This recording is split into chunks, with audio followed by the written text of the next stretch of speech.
New year, new me. Well, actually, it's the same old me and the same old show, but it is still a new year. The people currently running your country are also still the same, their one difference being that they managed to use common sense for the first time in their 80 years of life. Today, join me as we explore all of the ways that they are still the same, and the one thing that the Biden administration is actually doing almost a little bit differently. I'm still Hendrik, and you're still listening to Right Side of the Road.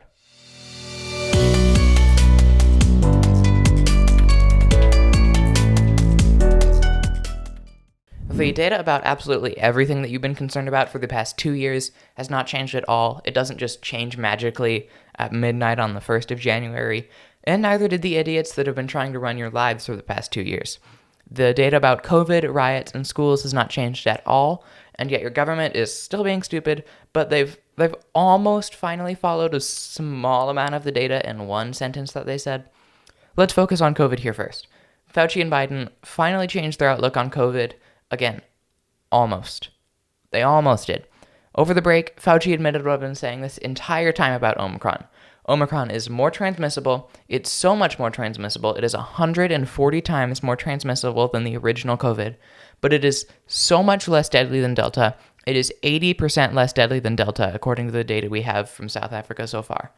I, along with pretty much everyone on the right, have been saying this since the beginning of Omicron. It may be hard to catch, but in the video, you'll see Fauci saying that the reason it is less severe, he admitted that Omicron is less severe.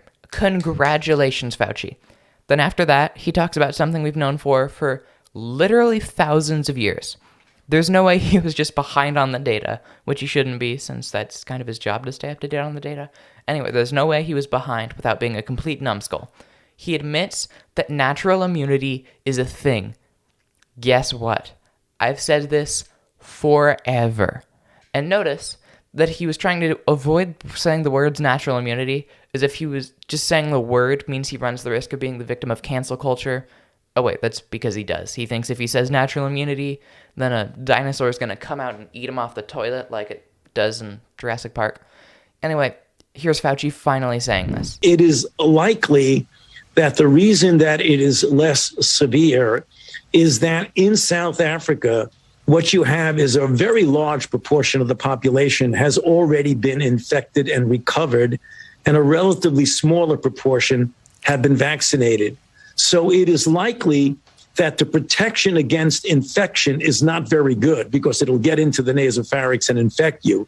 The reason they may have a less severe is that the underlying cross protection that you have from an experience of a virus of a different variant might actually be protecting you from severe disease, which predominantly involves the lungs. I can't believe that Fauci has finally said this. I'm at a loss for words. But actually, go check out my third video. It's titled, Should We Care About Omicron? I said like 50 times that Omicron is less severe and we shouldn't care. So let me point out that just a month ago, Fauci was saying that we need to take Omicron completely seriously. Here's that. Is what you're seeing right now the kind that keeps you up at night?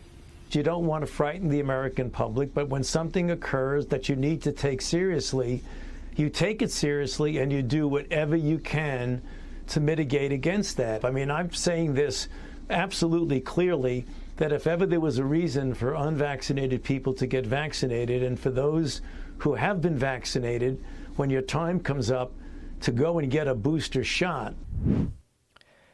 So, yeah, folks. Fauci, join the club.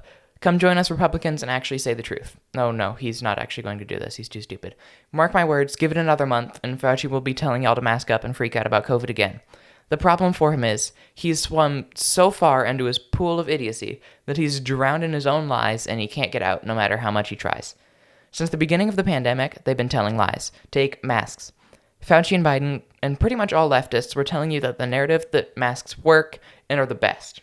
KN95s work a little, better, but especially against Omicron, masks are just, they're literally just facial decorations, as CNN said. Now, what's even worse is they were telling these things to kids. I have firsthand proof and firsthand experience. In 6th grade, our school still enforced mask mandates despite the fact that Arizona got rid of the mandate. I think it is a terrible choice because it was like the target near us had more cases, so that's why we did it. I don't think that was a great idea, but anyway. One teacher of mine put a video that has no place in Google Classroom that was 10 minutes telling us why masks work. Here's a small segment of that video. The plates from talking we see without a mask, there are about 8. There's quite a few colonies growing. With a mask, there are none. So I think this is really striking because talking is something that we are all doing. And I mean, I'm looking at my Google Classroom page. Thank goodness they have Google Classroom archives. But this actually happened. This isn't the thing that I'm making up that I just found this video. Anyway, notice how they focused on droplets, the droplets that were going through your mouth and how much of that grew bacteria. I know I've even said it myself because I was told to watch things like this, and this is why you should subscribe and share this podcast so no one else makes this mistake. But I said that droplets are the way COVID spread. That is not true. COVID is an airborne virus, especially by the time we've reached the Omicron variant. So even masks, any air that gets out of there, that's just going to spread COVID because it's not the droplets that we really need to care about. So what's the point here? My point is that the left has taught complete lies since the beginning, and only now are Biden and Fauci barely accepting the truth and actual facts. Now, Biden also admits he doesn't have the power he thinks he does. Since the start of the pandemic, Biden has said countless numbers of times that he's going to beat the virus. Here's a compilation of those. I will end this once we beat COVID. I'm going to shut down the virus. What I would say is I'm going to shut down the virus, not the country. Here's the answer, plain and simple. Nope. Biden can't and won't beat the virus. That's not because he's doddering and old and can't do most things, but I don't blame him for his inability to beat COVID. I definitely blame him for claiming he can. Here's the thing. Guess how many viruses the human race has eradicated or gotten rid of entirely? The answer is 2. 2 viruses. How many viruses have there been? More viruses than the stars in the sky. That's why I don't blame him for not eradicating COVID. I blame him heavily for claiming that he could get rid of the virus. It seems pretty evident that there was no way he could do this. If Biden had just been honest and said that he can't do anything in any way, shape, or form, I wouldn't blame him if he'd said that from the very beginning. So finally, Biden says that the federal government cannot do anything for COVID. Here's that statement that we've been waiting for the 5 million years to stop the spread for him to finally say. There is no federal solution. This gets solved at a state level. Sadly, this was only a half-truth. Biden says that it is now up to the state to stop COVID. As I just said, no one can get rid of the virus, neither can the state. The reason Biden put this pressure on a single state, every state, is so that he can have an easy way to blame Republicans. If a Republican state gets COVID, he'll just go ahead and blame that state. Oh, look how terrible and immoral this Republican state is. And then he'll just praise blue states if they see COVID cases go down.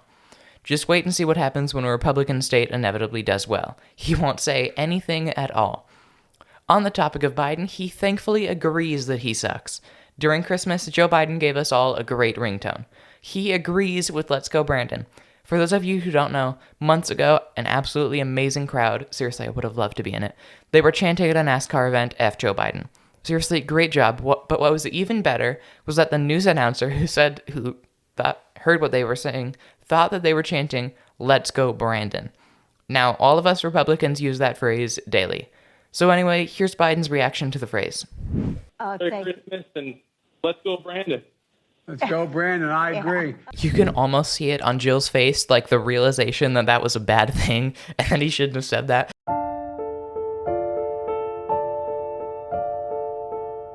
But Biden's just like, yeah, let's go, Brandon, I agree. I was at the proctologist yesterday, too. I agree, yeah. I need to go take a nap now. So anyway, kudos to that parent, by the way. I absolutely support the guy. So like I said, Biden has not changed and is still idiotic and not here mentally.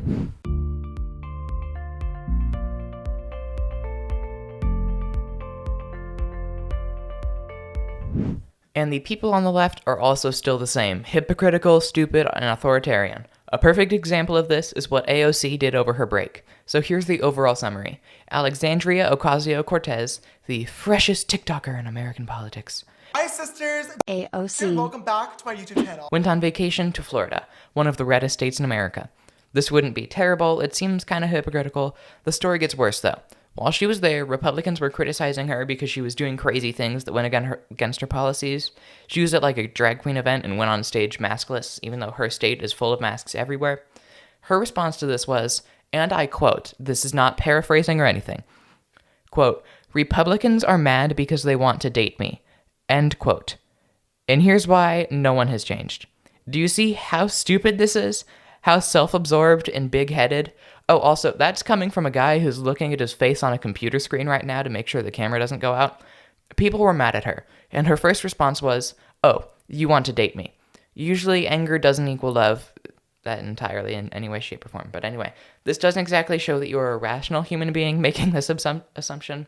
So that's how it fits in, because she's pretty much the same as Biden and Fauci in that way. And the entire left is so narcissistic like this. This hasn't changed.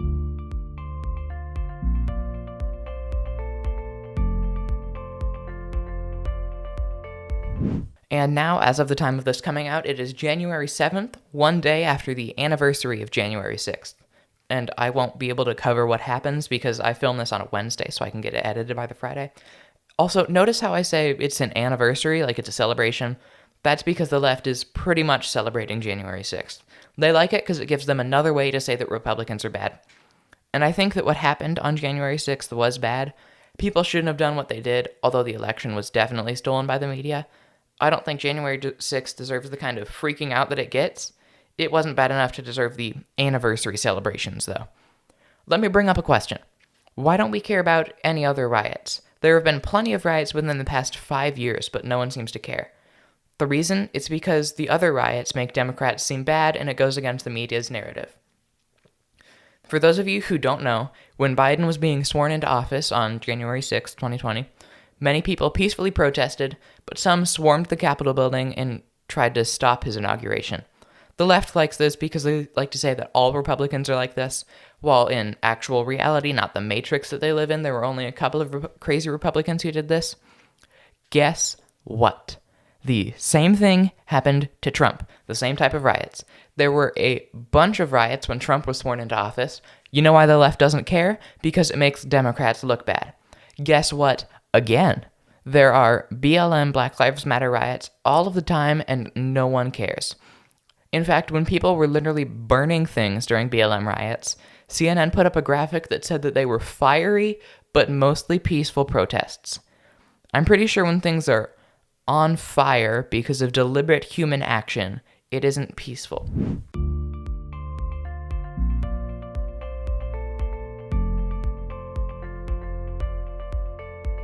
And now it turns out that schools in Chicago will probably not change either.